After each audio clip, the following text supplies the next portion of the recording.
Good morning, everyone. Welcome to Leah Media's News Digest, and well, we have a lot to talk about today. But before we start, happy Independence Day to all the Koreans because today is their national holiday. I just really hope you guys enjoy your day and let's just say remember the good parts of what it means. Welcome to the News Digest. Today's is going to be a bit longer actually because there's a lot going on. So for those of you who tuned into the last episode, you remember that the USA and South Korea were going to have a joint exercise here in Korea, and that was causing quite a lot of political turmoil between South and North Korea and the US and North Korea. Now, interestingly enough, that kind of, I almost want to say, took a sideline when the Russian and Chinese troops carried out a major joint exercise, like one that's really been recognized as major. Now, that combination is, of course, leaving the US a little bit on their toes, if you want to put it that way, because they've been trying to break the bond between Moscow and Beijing for quite some time, and clearly it did not work. So, yeah, as much as they have to, they're trying to do their one with South Korea, they're also not very pleased when China and Russia do theirs. So there's kind of a bit of, tug of war going on here, but in the metaphysical sense. Now, that brings us to quite a few things. Like, honestly, there are a lot of things involving the US. So let's start with the US involved news. One of them is the fact that America was in Afghanistan for years, and now that they're pulling out of Afghanistan, they're pulling out of the country, they're leaving the country. They've been in there for more than 20 years, spent literally trillions of dollars on the war in Afghanistan, and within a week and a half, 2 weeks that they left, the Taliban have basically retaken most of the country. This is, of course, leaving a lot of Americans, but also a lot of people around the world just really wondering whether the 20 years that they spent there were even worth it. Like, was it worth their money, energy, casualties, everything? So that's become a very big debate within America and, of course, outside of the USA as well. Sorry for using the term America, I meant USA. It's leaving a lot of people questioning the situation and questioning whether or not the decisions that were made by their political leaders at the time were even vaguely valid. So, yeah. Now, the Taliban have now taken over most of the main strongholds, the main strategic points within the country. The next one, according to estimates, is going to be to take over the capital city and specifically the major airport, the major international airport. So, should that happen, things are going to be very complicated.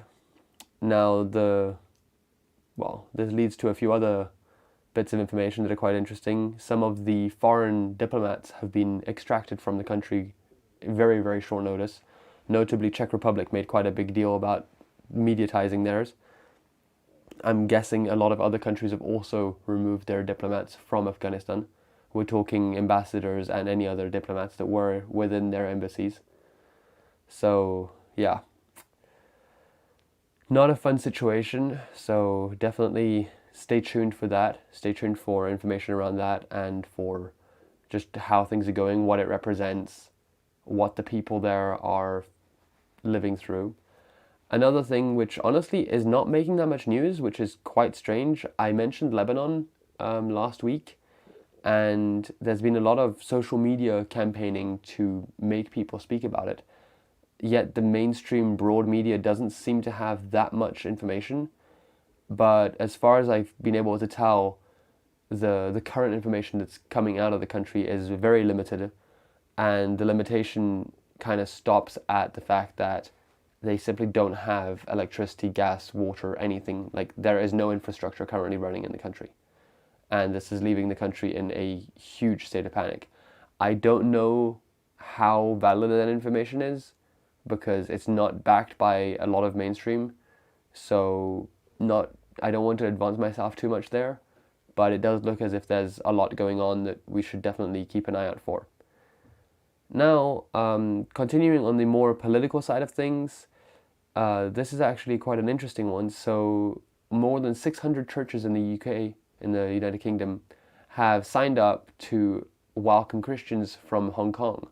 So there's quite a big exodus of Christian people leaving Hong Kong and going towards the UK, and due to that, these UK churches have kind of all made like a coalition. They've all joined forces basically to welcome them and support them in their arrival into the UK, and well, just to help them have somewhere to go.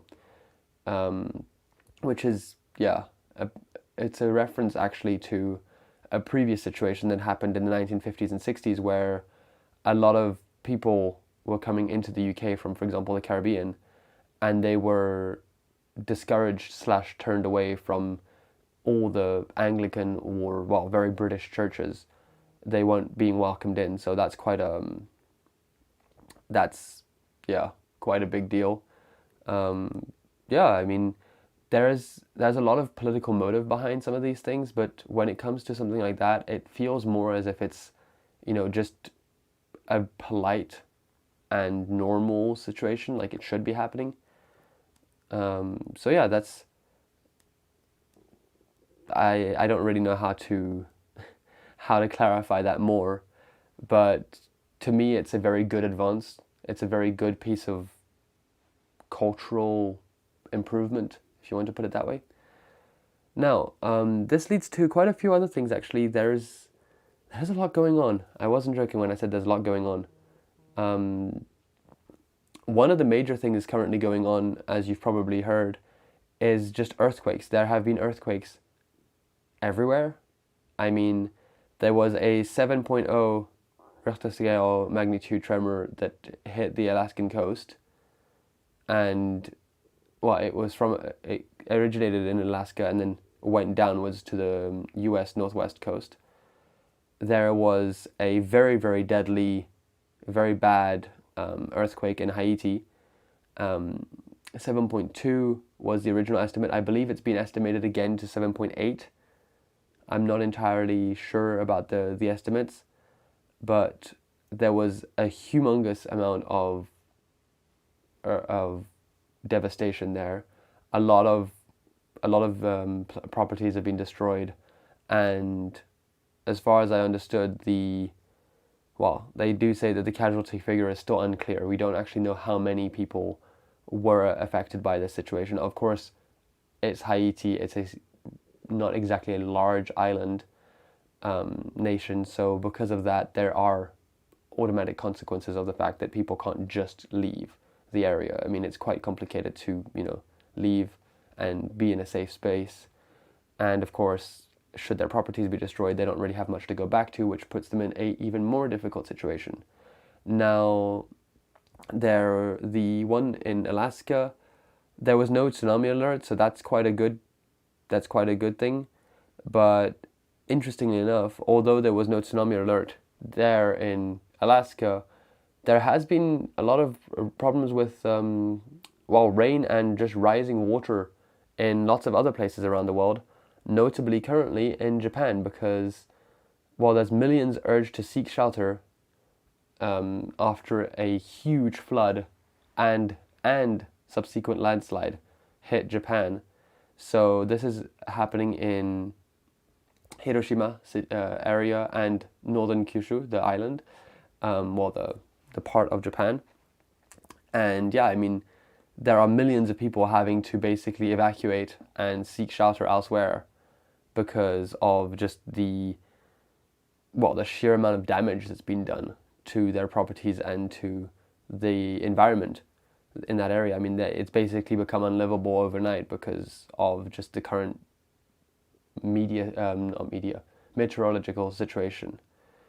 Now, coming back to something we spoke about last week, the fire situation has not really been tamed. Turkey and Greece are still on fire.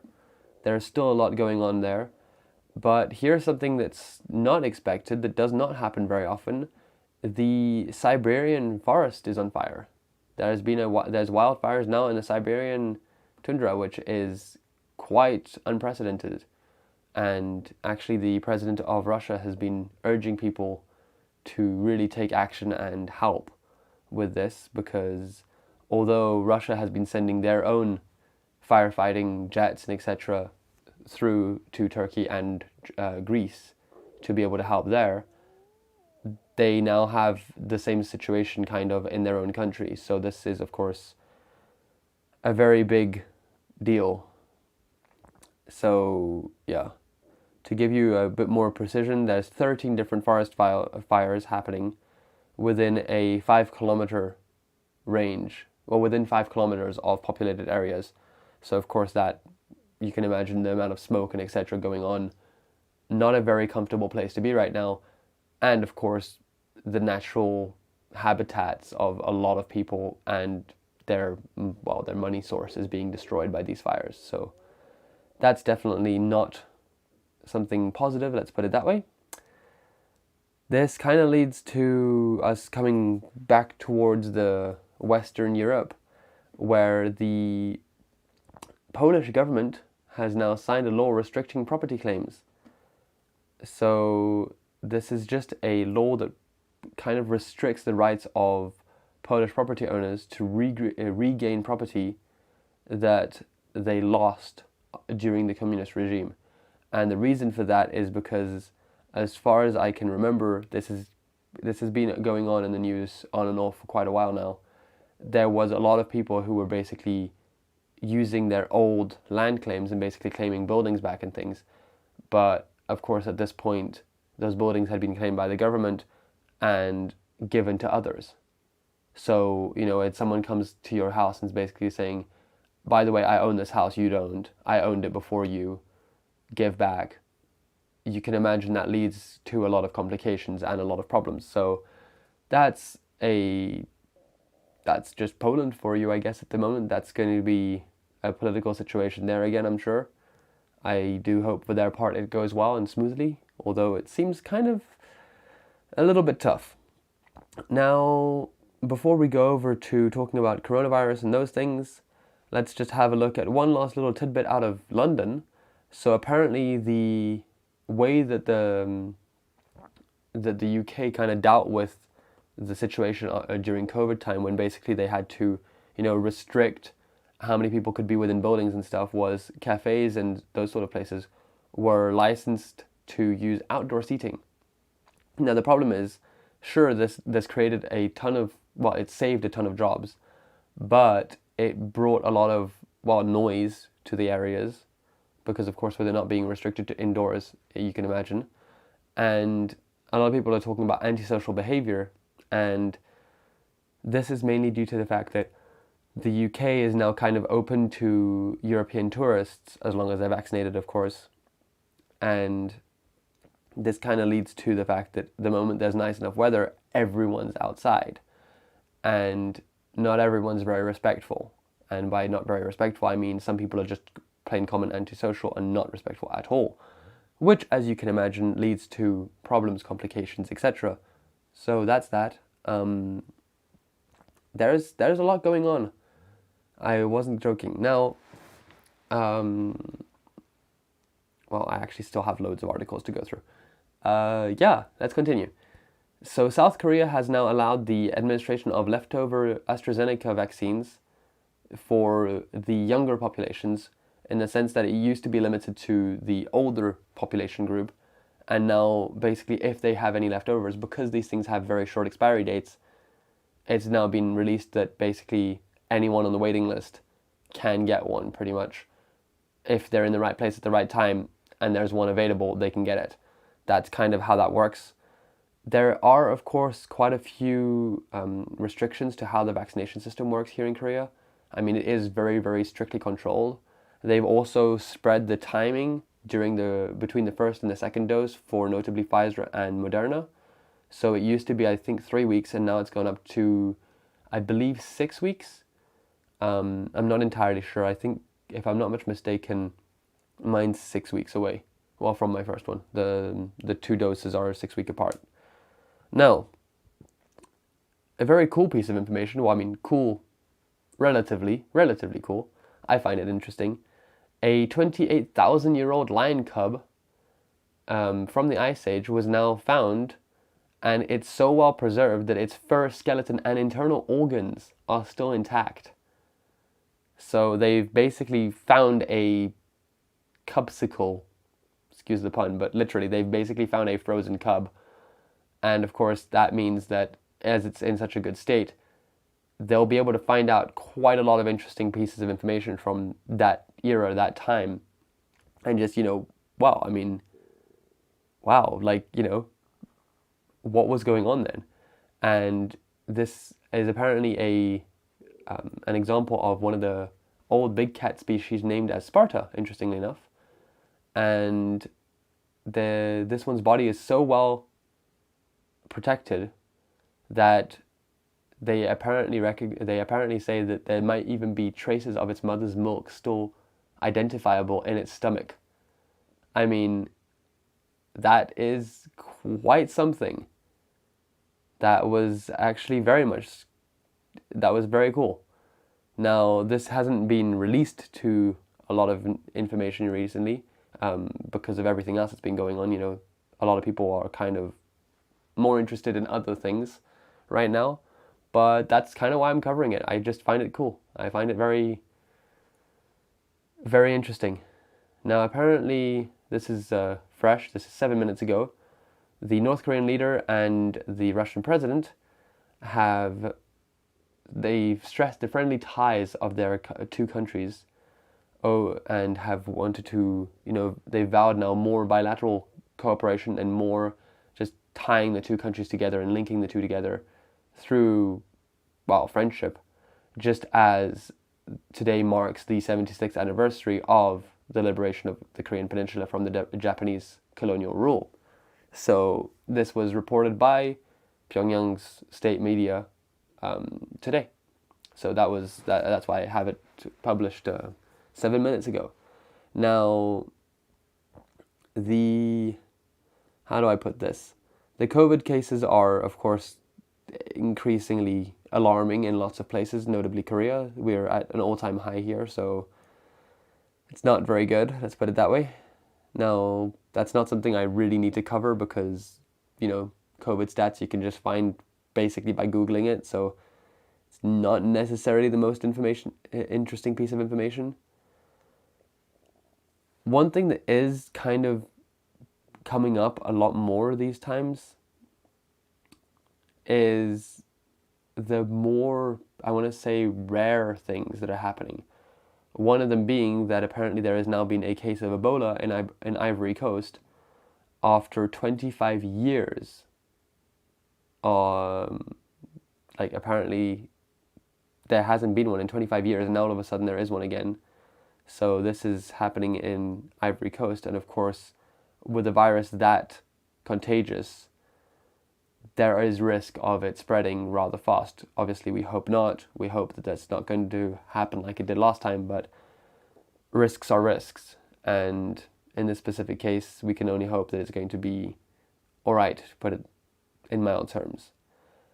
Now, in the UK, they've reckoned that the new COVID variant is going to set them back a whole year in their progress towards, opening up and getting out of lockdown, etc. So that's quite a big deal. Now, apparently, this is quite an interesting one. I'm just going to open this up. There is a new, there's a new bit of information happening about TikTok, because a lot of people on TikTok have been, bullying, causing a lot of unrest on that platform. Let's just put it that way. There's been a lot of not very nice situations happening. But apparently there is someone who is trying to, catch them, which is quite interesting.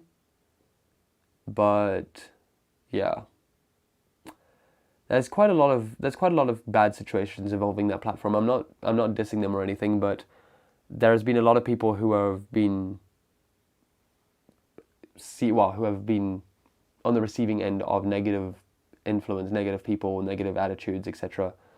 And honestly, for having swiped through that platform quite a bit, there's a lot of content on there that I just don't see the point of, but that might just be me, of course. That might just be, I don't know, I just don't have the mentality for it. It's possible. I just sometimes don't quite see the point.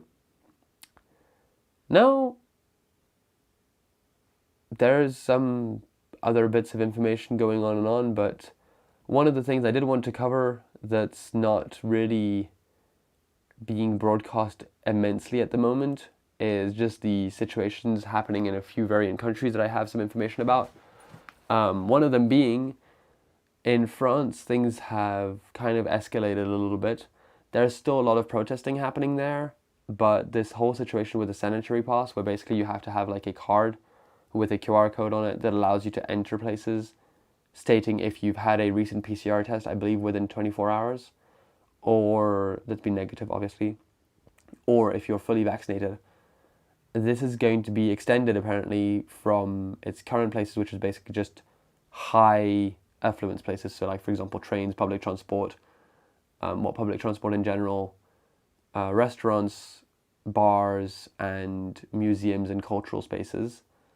I believe they're trying to extend it now, and actually some of the less grand places, places you wouldn't necessarily expect, are kind of enforcing that rule, even if the government didn't necessarily tell them to.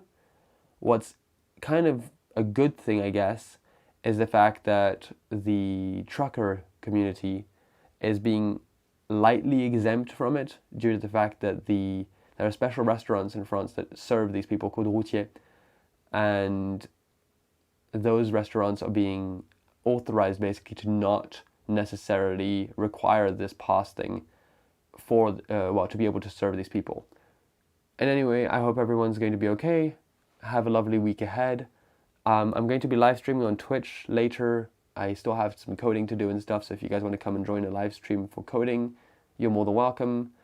And this specific episode will not necessarily get uploaded as a video, so if you don't see it on YouTube, don't worry about it, it's okay. Thank you very much for tuning in. Please remember to, like, subscribe, all that lovely stuff, and of course, if you want to share it, do. See you soon. Look after yourselves and have a great week. Bye.